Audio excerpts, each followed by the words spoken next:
Finance minister Nirmala Sitharaman ने 1 फरवरी को budget 25-26 पेश करते हुए एक बड़ी घोषणा की थी। उन्होंने कहा था कि अगले हफ्ते संसद में एक नया इनकम टैक्स बिल पेश किया जाएगा और ये बिल मौजूदा इनकम टैक्स अधिनियम 1961 की जगह लेगा और इसका उद्देश्य इनकम टैक्स प्रक्रिया को और भी ज्यादा सरल और भी ज्यादा क्लियर बनाना है। सबसे बड़ी बात है कि इनकम टैक्स का ये कानून तकरीबन 6 दशक बाद बदलने वाला है, यानी कि 60 साल से ज्यादा के बाद ये बदलेगा। इसीलिए ये जानना जरूरी है कि आखिरकार इस नए इनकम टैक्स बिल में क्या क्या हो सकता है। चलिए इस वीडियो में हम जानते हैं कि नया इनकम टैक्स बिल क्या है और इसका मकसद क्या कुछ है।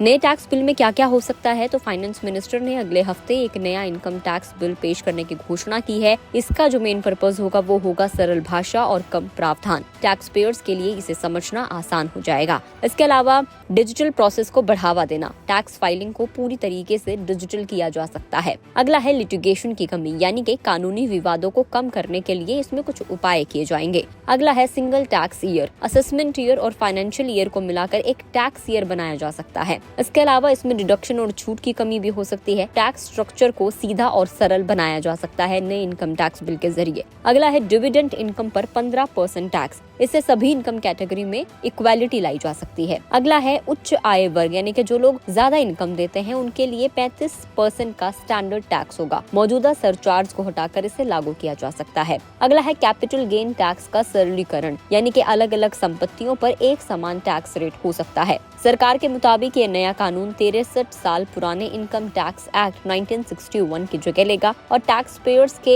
रिएक्शन के बेसिस पर इसमें अमेंडमेंट्स किए जा सकते हैं, संशोधन किए जा सकते हैं। आपको बता दें कि इनकम टैक्स लॉ 1961 के तहत ही साल 2020 में सरकार ने नई टैक्स रिजीम को लागू किया था। मौजूदा इनकम टैक्स जो हमारा अभी चल रहा है ये 1 अप्रैल 1962 में लागू हुआ था। सरकार अब जो नया इनकम टैक्स बिल लेकर आने जा रही है, अगर ये कानून बना तो 63 साल के बाद देश में इनकम टैक्स कानून बदलेगा। हालांकि नए इनकम टैक्स बिल की बात आज की नहीं है, बल्कि इसके बारे में सरकार ने जुलाई 2024 के बजट के दौरान ही संकेत दे दिए थे और उस वक्त सरकार ने कहा था कि देश को नए इनकम टैक्स कानून की जरूरत है। और फाइनली इस हफ्ते अब इनकम टैक्स बिल यानी कि नया इनकम टैक्स बिल जो है उसको इंट्रोड्यूस किया जा सकता है, जिसका मेन मोटिव होगा इनकम टैक्स बिल को आसान भाषा में लोगों तक पहुंचाना और उसको और भी ज्यादा क्लियर बनाना। वीडियो में इतना ही। नए इनकम टैक्स बिल को लेकर आपके क्या व्यूज हैं कमेंट करके बताएं। अगर आप इस वीडियो को फेसबुक पर देख रहे हैं तो फेसबुक पेज को लाइक करें, यूट्यूब पर देख रहे हैं तो गुड रिटर्न्स के यूट्यूब चैनल को सब्सक्राइब करना ना भूलें।